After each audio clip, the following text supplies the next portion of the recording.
بسم اللہ الرحمن الرحیم۔ السلام علیکم ناظرین، یہودی ہمیشہ سے ہی مسلمانوں کی مخالفت کرتے آ رہے ہیں۔ چند مدت پہلے کی بات ہے کہ یہودیوں نے سعودی عرب کے حکمرانوں سے درخواست کی کہ ہم فرعون کی لاش کو خانہ کعبہ میں ڈال کر ایک تجربہ کرنا چاہتے ہیں۔ سعودیہ کے حکمرانوں نے اللہ تعالیٰ پر یقین رکھتے ہوئے یہودیوں کو تجربہ کرنے کی اجازت دے دی۔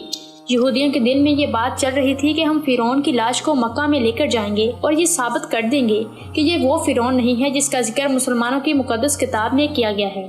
ناظرین گرامی، 1891 سے پہلے یہ بات کوئی نہیں جانتا تھا کہ جس فرعون کا ذکر اللہ تعالیٰ نے قرآن میں کیا ہے اس کی لاش آخر کہاں ہے، بلکہ بعض غیر مسلم تو قرآن کی ان آیتوں کو جھٹلاتے بھی تھے کہ جن میں اللہ پاک نے یہ ذکر کیا ہے کہ فرعون کی لاش کو نشانہ عبرت بنانے کے لیے محفوظ کیا جائے گا۔ 1891 تک کسی ایسی لاش کا نام و نشان لوگوں کو نہ پتا تھا۔ فرعون کا قصہ تھا بھی یا نہیں؟ تورات، زبور اور قرآن پاک میں فرعون کا ذکر واضح طور پر ملتا ہے۔ بنی اسرائیل کے لوگوں کو حضرت موسیٰ علیہ السلام نے ایک اللہ تعالیٰ کو ماننے کا حکم دیا تو فرعون اور اس کی قوم حضرت موسیٰ علیہ السلام کو شہید کرنے کی غرض سے اس کا پیچھے کرتی ہوئی ایک سمندر سے گزری۔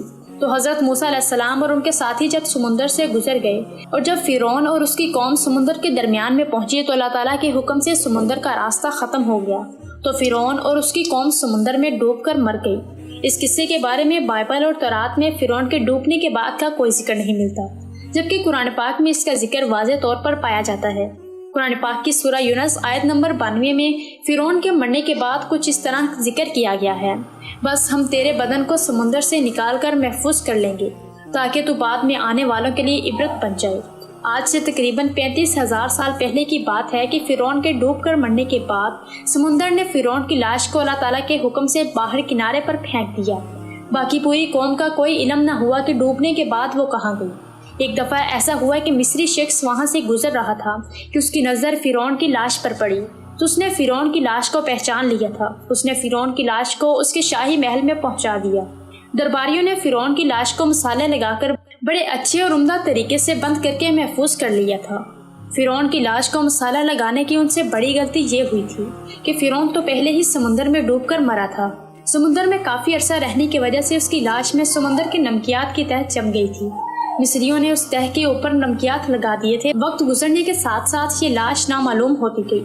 اس کے بعد فرعون کا نام صرف کہانیوں اور لوگوں کی زبان پر رہ گیا۔ اس واقعے کے 2000 سال گزرنے کے بعد حضرت محمد صلی اللہ علیہ وآلہ وسلم کی ولادت ہوئی تو اللہ تعالیٰ نے اپنے آخری نبی صلی اللہ علیہ وآلہ وسلم پر قرآن پاک نازل فرمایا۔ قرآن پاک میں واضح طور پر فرعونوں کے ذکر ملتے ہیں۔ قرآن پاک میں فرعون کی لاش کو محفوظ کرنے کا ذکر بھی واضح طور پر ملا ہے۔ یہ لوگ یہ سمجھتے تھے کہ فرعون خدائی کا دعویٰ کرنے والے کی لاش کا نام و نشان کس طرح سے رہ سکتا ہے۔ 1871 میں مصر کے ایک شہر الغونیہ سے تعلق رکھنے والے ایک عام سے چور کو فرعون کی لاش تک پہنچنے میں سراغ مل گیا جس کا نام احمد عبد الرسول تھا۔ وہ سمندر کے ارد گرد کے علاقوں سے چوریاں کر کے اپنا پیٹ پالتا تھا۔ ایک دن وہ دریائے نیل کے قریب تسبیہ کے مقام پر چوری کے سلسلے میں پھر رہا تھا کہ اچانک اس کی نظر ایک سرنگ پر پڑی۔ وہ وہاں زمین کھود رہا تھا۔ وہاں کے لوگوں نے احمد عبد الرسول کو پولیس کے حوالے کروا دیا۔ وہ جہاں زمین کھود رہا تھا وہاں سے 1891 میں دوسری لاشوں کے ساتھ فرعون کی لاش بھی مل گئی۔ فرعون کے کفن پر فرعون کا نام درج ہوا تھا۔ ان لاشوں کو ماہرین قاہرہ لے گئے۔ ماہرین ان لاشوں پر تجربہ کر رہے تھے کہ ان کو فرعون کی لاش پر سمندر کی نمکیات کی تصدیق ہو گئی۔ ماہرین کے ذہن میں یہ بات آئی کہ یہ وہی فرعون ہے جس کو اللہ تعالیٰ نے سمندر میں غرق کیا تھا۔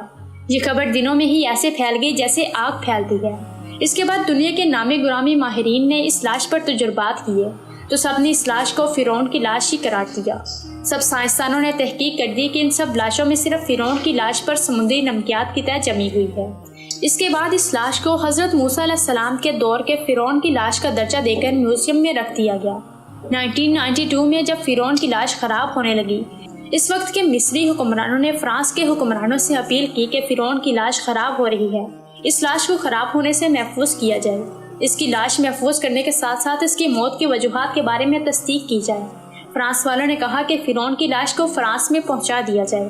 جب فرعون کی لاش کو فرانس پہنچایا گیا، فرعون کی لاش کا استقبال کرنے کے لیے فرانسیسی صدر خود بھی ایئرپورٹ پر آیا ہوا تھا۔ فرانسیسی فوج نے فرعون کی لاش کو سلامی دی۔ فرعون کی لاش کا استقبال اس طرح کیا گیا جیسے کسی زندہ بادشاہ کا کیا جاتا ہے۔ اس کے بعد فرانسیسی صدر نے فرعون کی لاش کو تجربہ کار سائنسدانوں اور اعلیٰ ڈاکٹروں کے حوالے کر دیا۔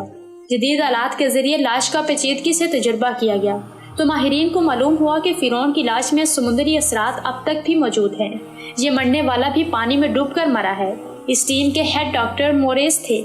ڈاکٹر موریس کے لیے یہ حیران کن لمحات تھے کہ ایک بادشاہ کی موت وہ بھی پانی میں ڈوب کر کیسے ہو سکتی ہے۔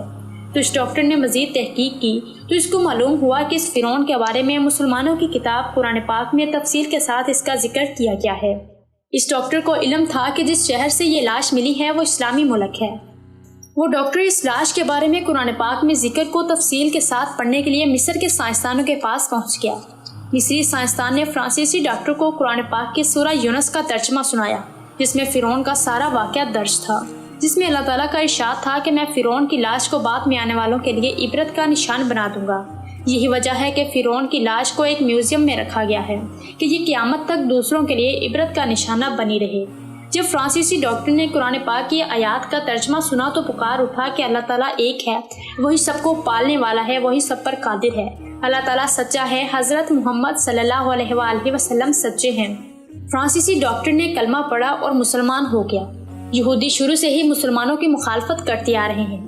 یہی وجہ تھی کہ وہ اس فرعون کی لاش کو بھی یہ ثابت کرنا چاہتے تھے کہ یہ فرعون نہیں ہے اور قرآن پاک میں غلط ذکر کیا گیا ہے۔